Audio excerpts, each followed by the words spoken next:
They'd been studying together for months. Not casually, not occasionally. It was scheduled, intentional, and practical. Two adults in similar places in life trying to get through the same professional certification exam without losing momentum. Tuesday evenings. Her dining table. His notes always too organized. Her coffee always too strong. They were both old enough to know routines when they built them. Late 30s. Lives already shaped. No illusions about time. At first it had been purely functional. Shared goals. Mutual accountability. Quiet companionship that didn't ask for anything else. And that's why tonight feels different. Not because anything dramatic happens. Because something small finally registers. He arrives at the usual time, knocking once before letting himself in when she calls out from the kitchen. "Hey," she says, glancing over her shoulder. "Same spot. Wouldn't dream of changing it," he replies. He sets his bag down beside the chair he always takes, slightly angled toward her, close enough to share materials but far enough to respect space. They've done this often enough that their movements don't require thought. She brings two mugs to the table, sliding one toward him. "You remembered," he says. "You always forget," she replies lightly. He smiles, wrapping his hand around the mug. Their fingers brush briefly. It's nothing. Except it lingers in his awareness longer than usual. They sit. Books open. Laptops on. Notes spread between them in their familiar pattern. The rhythm of studying settles in quickly. Reading, highlighting occasional questions. Normal. Comfortable. She leans forward to point at a paragraph on his page. "Here," she says. "This part always trips people up." He shifts closer to see. Their shoulders nearly touch. He notices it immediately. Not because it hasn't happened before, but because this time neither of them adjusts. They stay exactly where they are. He clears his throat. "Right. That distinction matters." She nods, pulling her hand back slowly. They continue. Time passes quietly. The room hums with low evening sounds, the refrigerator, distant traffic, the tick of a wall clock he's never noticed before. At some point she changes position, tucking one leg beneath her chair. The movement brings her knee closer to his. Closer than usual. He tells himself it's coincidence. Then she does it again a few minutes later. Her knee brushes his thigh. Accidental. She stills. "Sorry," she says automatically. "It's fine," he replies. And it is. What surprises him is that he doesn't move away. Neither does she. The contact is light. Familiar. It should fade into the background like everything else. Instead, he becomes acutely aware of it. The warmth. The stillness. The choice not to shift. She continues reading aloud, voice steady. But he notices her cadence change slightly, slower, more deliberate. She knows too. They reach the end of the section and pause. "I think that's enough for tonight," she says, glancing at the clock. "My brain's done." He checks his watch. Same. They start gathering their things, the routine of closing books and stacking papers grounding them again. But when he reaches for his notebook, she does too. Their hands collide more fully this time. They freeze. The contact lasts half a second longer than necessary before she pulls back. "Sorry," she says again, quieter now. He looks at her. This close, he notices details he usually doesn't. The way her brow furrows when she's thinking, the calm confidence in her expression, the familiarity that's softened into something else. "You don't have to apologize," he says. She meets his gaze. "I know," she replies. Silence stretches between them. Not awkward but charged with awareness. She breaks it first. "Have you noticed," she says carefully, "that we sit closer lately?" The question lands gently but unmistakably. "Yes," he admits. She nods, relieved he didn't pretend otherwise. "I wasn't sure if I was imagining it," she says. "No," he says. "You're not." They sit there for a moment, neither rushing to fill the space. This is new territory, not dramatic but honest. "I think," she says slowly, "that studying together stopped feeling neutral." He considers that. "I think you're right," he says. "But I don't think it happened all at once." "No," she agrees. "It's been gradual." They both look down at the table, then back up at each other. "I don't want this to make things complicated," she says. "I don't either." he replies. But pretending we don't notice would be worse. That's the truth. She exhales, shoulders relaxing slightly. Okay, she says. Then we're just aware. Just aware, he agrees. She shifts in her chair, turning slightly toward him now. Not dramatically. Just enough to acknowledge the conversation. Her knee brushes his again. This time neither of them comments on it. He adjusts his arm on the table, forearm resting closer to hers. Not touching but close enough to feel the warmth. You're very calm about this, she says. He smiles faintly. It helps that we're adults. She laughs softly. Fair. They talk a little longer about the exam, about schedules, about mundane things that help ease the intensity without erasing it. Eventually he stands. I should head out, he says. She nods. Yeah. Same time next week.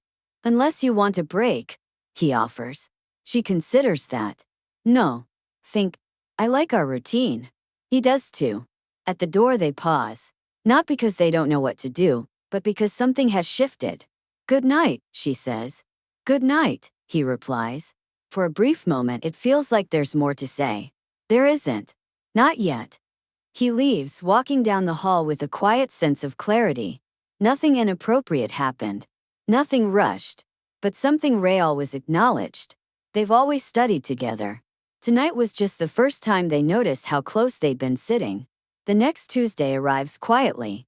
Not with anticipation exactly, but with awareness. He notices it when he pulls into her building's parking lot, and doesn't immediately reach for his bag. Instead, he sits there for a moment longer than usual, engine idling, thinking about how close they'd sat the last time. About the conversation that hadn't ended anything, but had definitely started something. Inside, she's aware too. She sets the table the same way she always does, but catches herself straightening the chair he usually takes, angling it just slightly closer to hers. When she realizes what she's doing, she pauses, then leaves it exactly where it is. No pretending. When he knocks, it's the same familiar rhythm. She opens the door without hesitation. Hey, she says. Hey, he replies. Their smiles are easy, comfortable. But there's a layer beneath them now, something conscious. Coffee, she asks. Please, he says. They settle in quickly, books out, laptops open. The routine holds, but it doesn't erase what's changed. If anything, it highlights it. They begin where they left off, working through a practice section together. She reads aloud. He follows along, occasionally interjecting with a question or comment. Their voices overlap naturally, the way they always have. 10 minutes in, she leans closer to show him a note she's written in the margin. This time their shoulders touch. She doesn't pull away. Neither does he. They keep reading.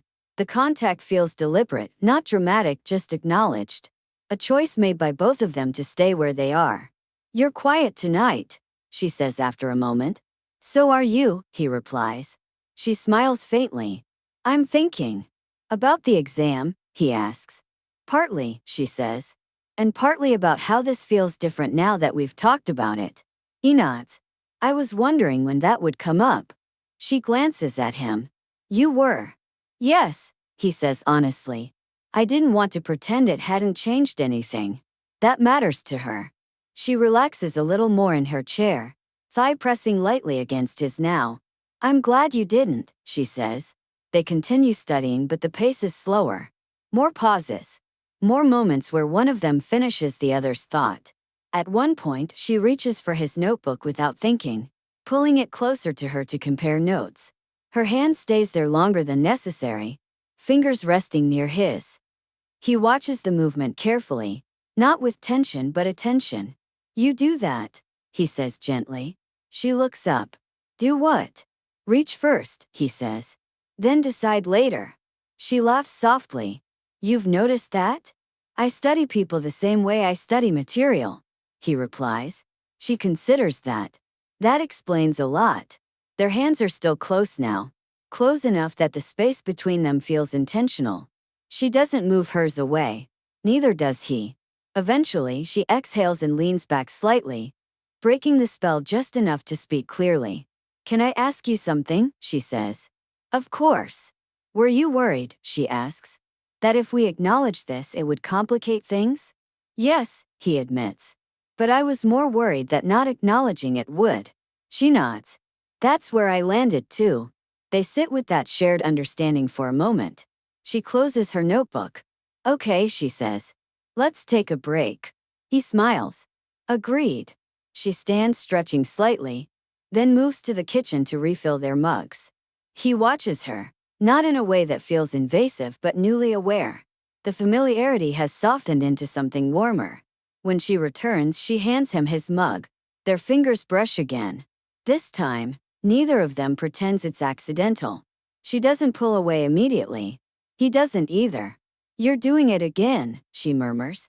Letting myself notice? He asks. Yes. She lets her fingers curl lightly around his for just a second longer, then releases. Me too, she says. They sit back down closer than before now. Not pressed together but aligned. I want to be clear, she says after a moment. I'm not looking to rush into something just because we noticed it. Neither am I, he says. I like that we took our time even getting here. She smiles. Me too. She shifts slightly, turning more toward him now, body open. Her knee rests against his, fully and deliberately. He adjusts instinctively, his arm resting along the back of her chair, not touching her shoulder but present. They look at each other. The moment feels steady, not precarious. I don't want this to change how safe this space feels, she says quietly. It won't, he replies. If anything, I want it to feel more honest. She studies his face, searching for hesitation. She doesn't find any. Okay, she says. Then I'm going to do something. He waits. She leans in, slowly, giving him plenty of time, and rests her head lightly against his shoulder. The contact is gentle, deliberate. He exhales, body relaxing into the weight of her. His arm slides naturally behind her shoulders now, resting there like it's always belonged. She smiles against his shirt. That feels good, she says softly. Yes, he agrees. They stay like that for a while, quiet, grounded, neither of them pushing for more. The intimacy comes from stillness, not momentum. After a few minutes, she lifts her head slightly, turning to look at him. This is as far as I want to go tonight, she says. He nods without hesitation. That's perfect. The ease of that response settles something deep in her chest. Thank you, she says. For what? For not making this complicated, she replies. He smiles faintly. We agreed we wouldn't. They sit back, still close, conversation drifting back to lighter things. Plans for the weekend. A comment about a question they struggled with earlier. Familiar ground, now layered with something new. Eventually, the clock on the wall catches her eye. We should stop, she says, before we get too tired. Good call, he agrees. They pack up more slowly than usual. Noros. No cuernis. At the door they pause. This time the pause doesn't feel uncertain. I'm glad we talked, she says. So am I, he replies. And I'm glad, she adds, that we didn't pretend nothing had changed. He meets her gaze steadily. Me too. She steps forward, not to kiss him, not yet, but to hug him. The embrace is warm and unhurried, bodies fitting together naturally. He holds her carefully, one hand resting at her upper back, steady and respectful. When they pull apart, neither of them looks away immediately. Same time next week? She asks. Yes, he says.